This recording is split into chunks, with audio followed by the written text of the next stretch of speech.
You know, Donald Trump has only been in office for a little less than 3 months now, but already we have seen millions of people take to the streets as part of that hands-off protest just a couple weeks ago. We have seen Republicans running away from their town halls because it seems like at every single one of them, somebody's getting their ass chewed because the American people are just not happy with what they're seeing in their country right now. And then on the other end of things, we've got a Democratic Party who have been caught flat-footed in this moment, and they haven't been able to figure out how to mount a solid resistance against his administration. And then kind of in the wake of all that, we have Bernie and AOC traveling around the country as part of their Fighting Oligarchy tour. And this is really kind of giving people a proper outlet to come together to not only build community, but to build a coalition that can effectively fight back against the authoritarian regime. And I'm not just talking about small crowds here, folks. I'm talking about 30 to 40,000 people who are showing up to register their discontent with this administration. So let's go ahead and take a look at one of these events. This is from LA, where 36,000 people showed up. And we'll go ahead and kick things off with Maxwell Frost saying that everybody needs to take to the streets. If you guys do appreciate my work, please do remember to subscribe. I won't be the one to say everything, 100% of everything is going to be okay. There's harm happening right now across the country. I come from Florida. See, Project 2025 is Florida 2024. We've seen this, but we also know how to deal with it. When they disappear a college student, you take to the streets. When they steal your Medicare, Social Security, and Medicaid, you take to the streets. When they try and rig an economy even more, when they try to use tariffs to enrich other people, not to help working people, you take to the streets and you're loud about it. Now, I think this is the exact right message to be sending out there. This administration is doing so many crazy things that it is so easy to just pick an issue and resist. Get out there to the streets, join the protest, join the movement, build community, build coalition, because what do they always say?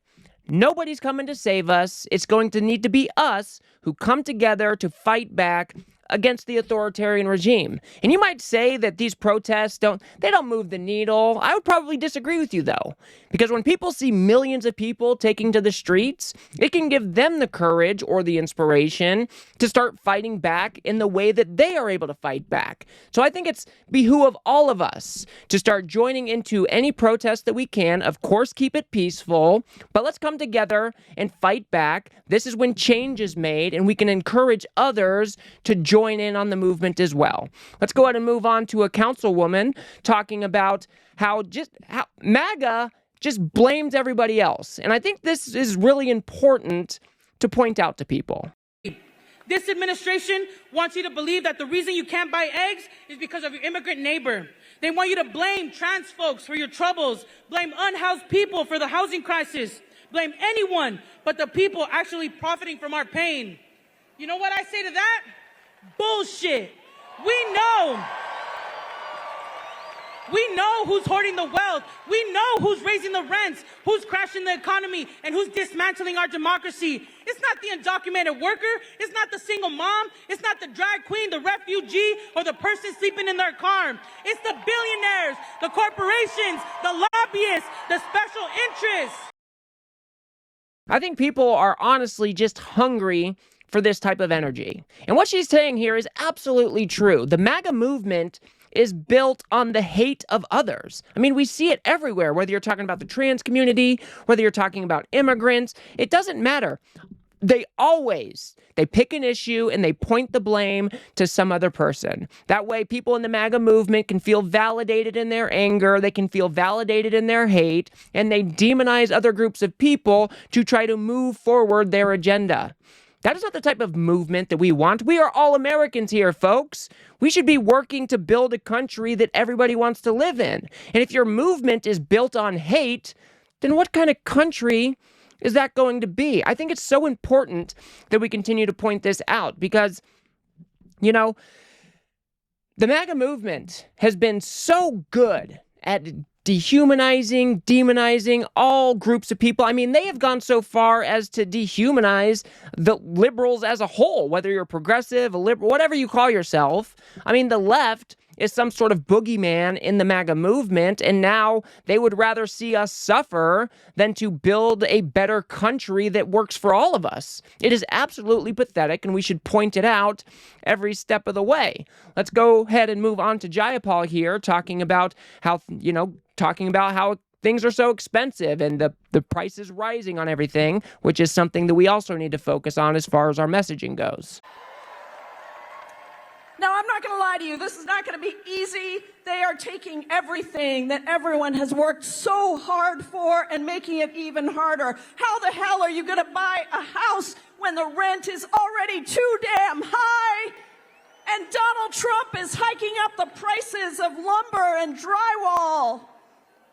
How the hell are you going to afford groceries when the prices of eggs and fruits and vegetables just keep going up and corporations keep price gouging? And how are you going to afford health care that is already too expensive when they just want to give big pharma and big private insurance companies more profit while they privatize Medicare? And listen, it's all so they can give themselves a $5 trillion tax break on your back. And this is so important to point out. Everybody knows that prices are getting higher. Everybody knows that houses are getting more expensive. But I think it's very, very important that we pair this with solutions. What does that mean? Talk about building 3 to 5 million houses with the next Democratic administration. Talk about how we're going to bring down drug prices. Talk about how we can bolster some of our most precious systems while not giving the billionaires the $5 trillion in tax cuts.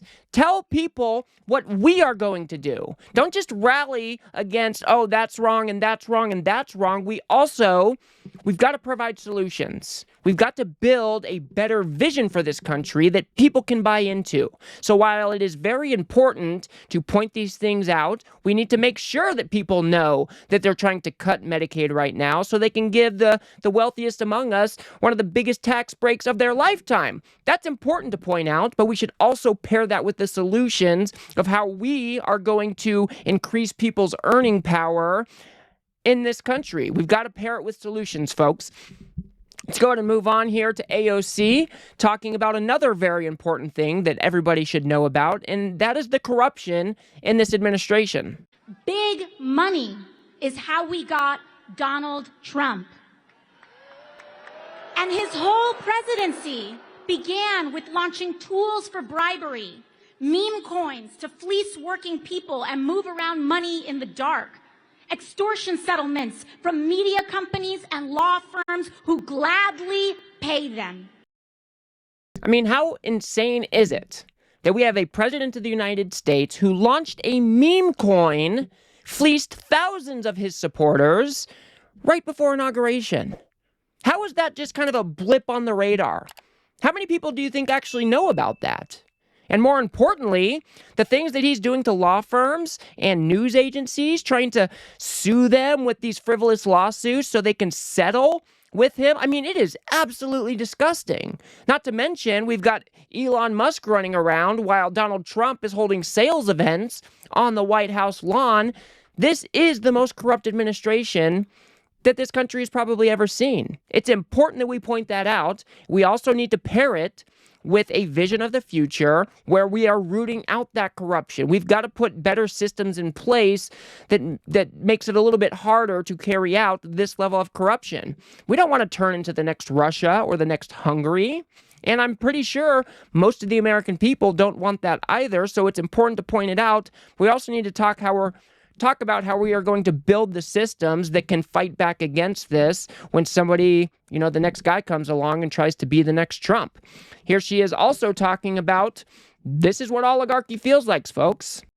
These facts of life, the feeling of the water rising up to our throats, the impossibility to afford anything easily, the fear of speaking up, The deeply bitter and toxic division driven more by algorithms on social media than individual thought. The crumbling of our rights and protections. Understand that all of this is what it means and what it feels like to be governed by billionaires.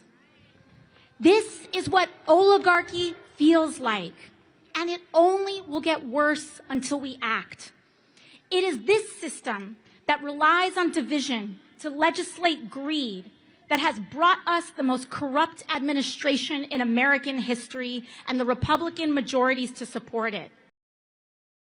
Now, I have one minor critique here. I don't think this is the consequence of being governed by billionaires. It is a consequence of being governed by corrupt billionaires. I don't think we should demonize the billionaire class as a whole necessarily, because many people, they still believe in the American dream. They believe they're going to make a better life for themselves. Maybe they're going to be wealthy one day. And I don't know if messaging towards billionaires as a class is necessarily the right thing to do, but we can talk about the corruption that exists within this set of billionaires. We can talk about the corruption that exists all around Donald Trump. Every way you look, there's just more and more corruption. And then you've got a Republican Party who have removed their backbone and have pretty much let Donald Trump run roughshod over Washington, D.C., and that shouldn't be tolerated either. Each and every single one of these Republicans should be voted out of office, because not only have they shown us that they do not know how to govern, but they've pretty much given their power away to Donald Trump because they are so subservient to their leader. It is absolutely despicable and should not be tolerated in a democratic society here in the United States. Here's Bernie talking about how we need to make a revolution of joy, or with joy. And you know why we had all of these great musicians here today? It's not just to entertain you. It's more than that. We're going to make our revolution with joy. We're going to sing and dance our way to victory against hatred and divisiveness. I think this is something that people are craving too. I think people are sick and tired of waking up every morning, looking at the latest crazy thing Donald Trump said, the latest group he is demonizing. I think people are fed up with it. Why not build a movement based on joy? Why not build a movement on empathy? Why not build a movement on serving all humans instead of just certain pockets of people? I think people are craving this. And we can be the party that comes in and says, hey, this divisiveness, this hatred, this splitting people into groups and demonizing people, that's not what we're going to do here. We're going to look out for all people. Even if you're a Republican, we still want you to have health care too. We got to sing this message loud and clear, because people are just fed up with all the divisiveness. It's one of the major complaints that we continue to hear over and over and over again. Everybody is tired at being at each other's throats, and we can be the movement that comes in and cleans this stuff up. Here's Bernie also taking a little bit of a jab at Donald Trump. And Donald Trump, very envious of sizes, he said, well, Bernie has rallies of 2,000 or 3,000 people, can't compete with Trump. He lied.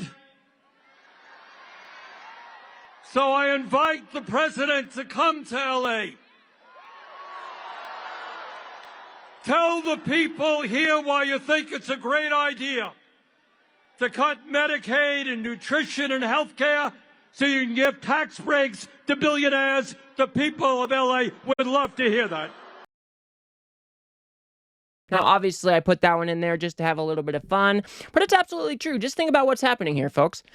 We have Bernie and AOC traveling around the country. We're not just talking about to blue cities or blue states. I think they've got Utah on the schedule. They've got Idaho on the schedule. They're going to red places, and they're still turning out crowds that are between 30 and 40,000 people deep. I mean, that is impressive. And I do think that the Trump administration is probably a bit concerned, or at least paying attention to what is going on here. They're doing just so much destruction around the country, and now people finally have an outlet where they can come together and build some sort of movement that can actually push back against the Trump administration. So I hope they're scared. I hope they're watching. And I hope that people continue in this sustained effort to turn out to these types of rallies, turn out to your next protest.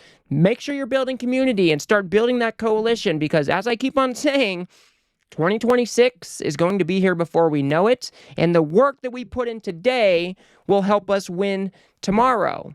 So get out there and get involved in any way you can. It doesn't have to be a protest, doesn't have to be a rally.